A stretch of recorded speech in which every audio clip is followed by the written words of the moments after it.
From the land to Grant University in Urbana-Champaign, Illinois, this is the closing market report for the 14th day of August 2025. I'm Extension's Todd Gleason. Coming up, we'll talk about the commodity markets with Matt Bennett. He's at agmarket.net out of Windsor, Illinois. I'll update you on the agricultural news for the day. We'll hear from Joana Colussi, too. She's an agricultural economist here on the Urbana-Champaign campus of the University of Illinois about that 50% tariff that the president has imposed on Brazil and the impact it may have on commodities like coffee and beef. And then we'll turn our attention to the weather forecast with Mike Tannura. It's going to turn hot, says Mike. There is a chance for rainfall as well. We'll do that as we close out our time here on this Thursday edition of the Closing Market Report that comes to you from Illinois Public Media. It is public radio for the farming world, online, on demand, anytime you'd like. Look us up as a podcast, search it out by name, or visit our website at willag.org. Todd Gleason services are made available to WILL by University of Illinois Extension. September corn for the day settled at $3.75. That was a penny higher. December at $3.97 at a quarter, unchanged. March at $4.14, down 1 cent. September soybeans 16.5 cents lower, $10.07 at a half. November at $10.28.5 a bushel, down 15.75 cents. And January at $10.48 and a quarter, 14.5 cents lower. Bean meal futures down $2.70. The bean oil $1.40 lower. Wheat futures soft red December at $5.24.5, down 3.75. The hard red December at $5.26.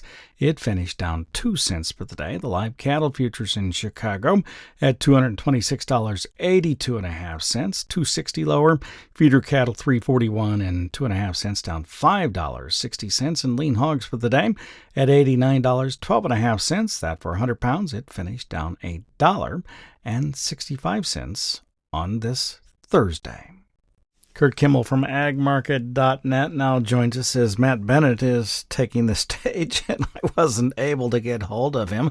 Thanks for filling in short notice, Curt. I appreciate that a lot. No problem, Todd. Matt's been a busy guy here the last 2 weeks. He's been working with the seed company Bex on the technology days to do some different programs for them. So he's been hanging with those guys here and been quite busy, but more than happy to fill in. Yeah, well, last week when I talked to him, I think he was in Nebraska, and they were speaking to 1,500 producers in kind of western Nebraska. So it's a big deal. Technology days.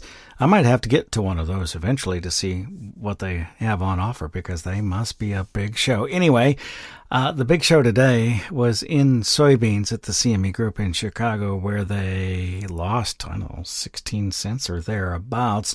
What happened to that particular product?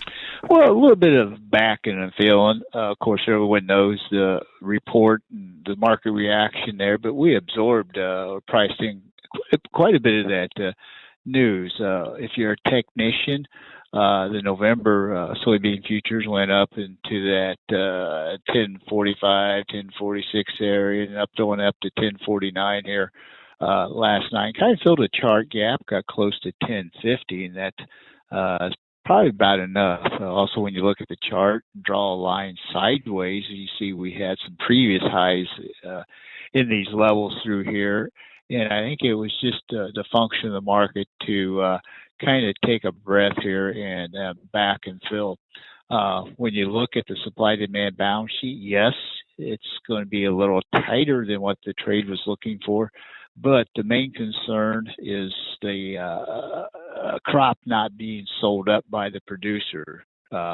Whenever we do get into harvesting through here, we're kind of fearful or concerned that beans are going to be the one to be moved. Seems like guys like storing corn or bagging corn.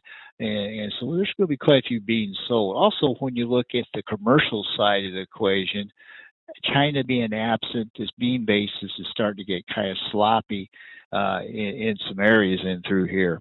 And lastly, too, some of these processors are taking a little downtime.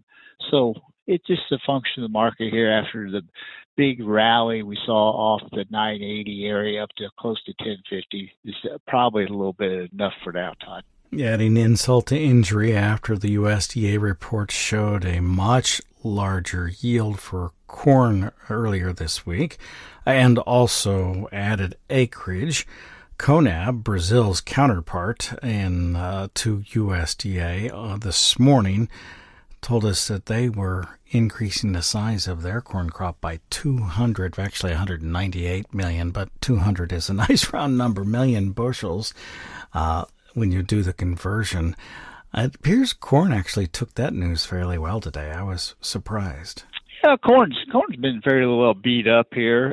It's been the short end of the spread activity here. We did see some fresh sales today. We sold 136,000 tons of corn to South Korea, 132,000 tons of corn to Spain. So if you're an economist, I think the market's doing its job going lower here, seeking out demand and finding a little bit of demand. But the big thing, too, as we do these technology days, and we had one just north of town here, El Paso, you take central Illinois, even portions of western Illinois, you start moving towards east into western Indiana.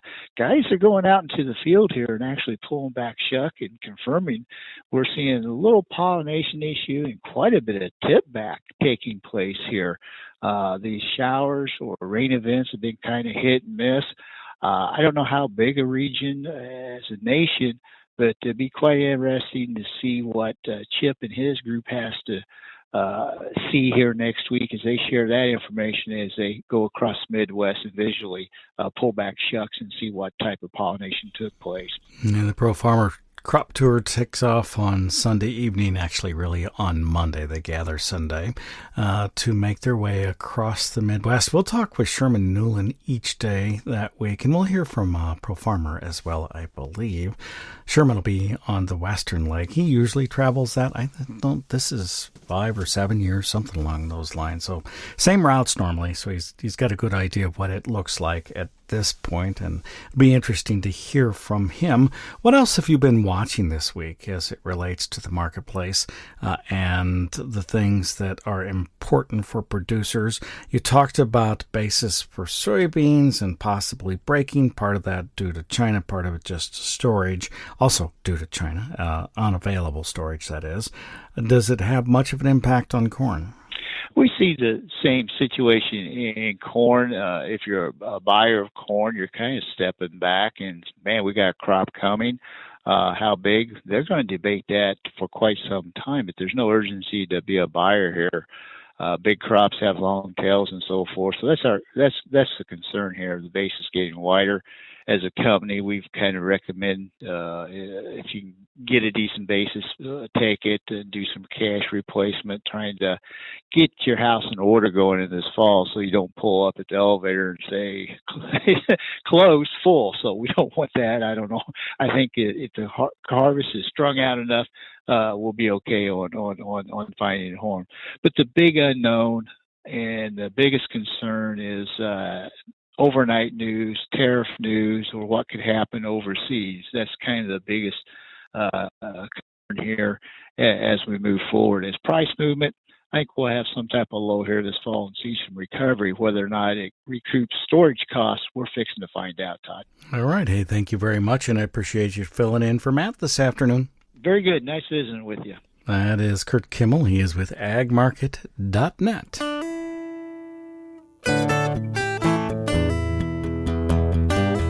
In today's agricultural news, just one item. I think you'll find this one of interest. The Environmental Protection Agency has announced a new action aimed at protecting farmers, truckers, and first responders from sudden power loss caused by DEF or diesel exhaust fluid systems. The new guidance was developed after listening to farmers' concerns and will allow for a more reasonable and flexible approach to DEF system warnings.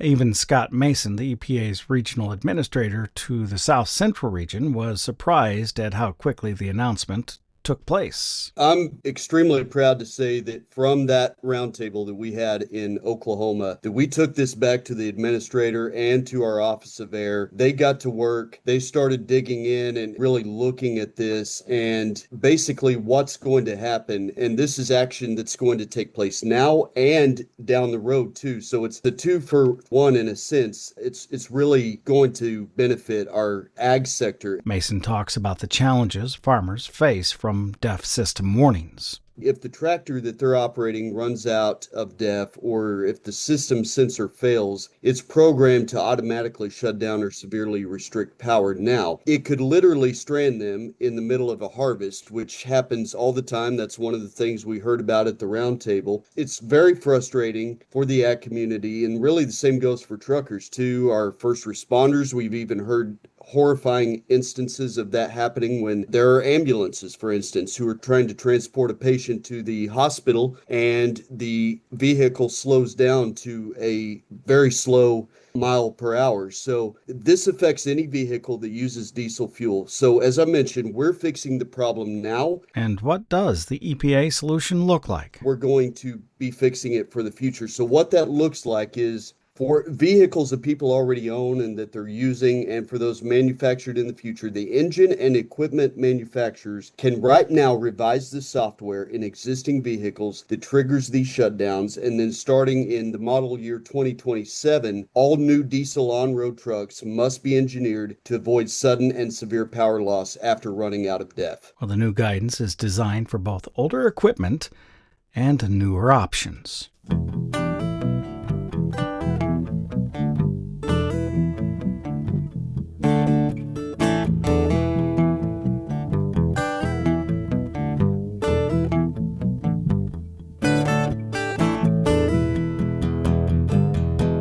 Well, the 50% tariffs imposed by President Trump on Brazilian imports are expected to bring some implications for agricultural trade between the two countries.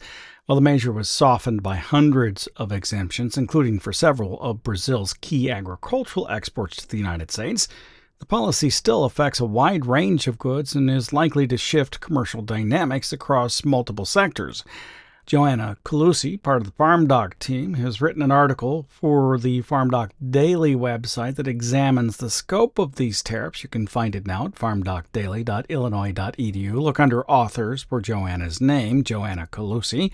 It focuses on agricultural products impacted and the potential consequences for producers, exporters, and consumers in both countries. That was earlier in the month. And then just this week, Joana released a YouTube video from the FarmDoc site. You can find it at youtube.com/@FarmDoc. First, let's put things into context. In 2024, Brazilian agriculture exports totaled $164 billion. China was the top buyer, accounting for 30% of that total, followed by the European Union with 14% and the United States with 7%. Even before the new tariffs were announced by the Trump administration, Colussi says Brazil had already started deepening its engagement in trade partnerships with the BRICS nations. BRICS, or BRICS, stands for Brazil, Russia, India, China, and South Africa. In the last 15 years, China became Brazil's largest agricultural trading partner. In fact, China is currently the leading importer of several major Brazilian agricultural and forestry products, accounting for 73% of Brazil's soybean exports, 49% of cellulose or pulp, 46% of its beef exports, 33% for cotton, 29% for sugar, 19% for pork, 11% for poultry in just 2024. To counter this, President Trump included some 700 exemptions in his July 31 executive order, says Colussi. However, other agriculture products remain fully subject to the 50% tariffs, such as coffee, beef, tropical fruits like mango and papaya, seafood, and cocoa. For products with a strong U.S. market presence, the impact could be even more significant. Brazilian coffee makes up 17% of export value to the U.S., Let's take coffee as one example. Brazil is the world's largest coffee exporter and a key supplier to the US, accounting for 34% of America's total coffee consumption. The US, in turn, is the largest coffee consumer in the world, importing 99% of its consumption. The coffee industry here supports about 2 million jobs and generates over $300 billion for the economy. Exporters and importers warn that new tariffs could push up consumer prices and add pressure to inflation. Meanwhile, Brazil has begun efforts to redirect some of its coffee exports traditionally sent to the U.S. market, which is not an easy task. Brazilian coffee shipments are expected to increase in China, driven by growing trade ties between the two countries, both members of the BRICS group. On July 30th, China approved 183 new Brazilian coffee companies to begin exporting to its market. In 2024, Brazil exported 472 million kilograms of coffee to the United States, 8 times more than the nearly 56 million kilograms shipped to China. Coffee consumption is rising rapidly in China as young professionals increasingly replace tea with higher caffeine options. Then, of course, there is the beef trade, says the ag economist from the U of I. The beef sector faces its own challenges. Brazil is the third largest supplier of beef to the US after Australia and Canada. The US, meanwhile, is Brazil's second largest beef export market, taking about 8% of total shipments in 2024, second only to China's 46%. With the 50% tariffs in place, Brazilian meat packers expect to lose at least $1 billion this year. Industry leaders say that no other market can easily replace the United States, given its high demand and the premium prices paid. Meanwhile, the United States could source more beef from Argentina or Australia, for example, but that could drive up prices for some products, like ground beef, adding even more to inflation. And this shift would not happen overnight, since global beef production is not increased fast enough. Colussi concludes in her FarmDoc Daily article that while U.S. exemptions provided temporary relief to several key Brazilian sectors, the continued inclusion of agricultural products like coffee and beef, along with seafood under the 50% tariff rate, brings uncertainty for exporters and may disrupt established trade flows. She says for Brazil, the challenge lies in finding alternative markets capable of absorbing both the volume and the value traditionally met by U.S. demand. For the United States, the risk of supply constraints and rising consumer prices, particularly for everyday staples like coffee and ground beef, could contribute to broader inflationary pressures. You're listening to the Closing Market Report from Illinois Public Media on this Thursday afternoon. Our theme music is written, performed, produced, and courtesy of Logan County, Illinois farmer Tim Gleason.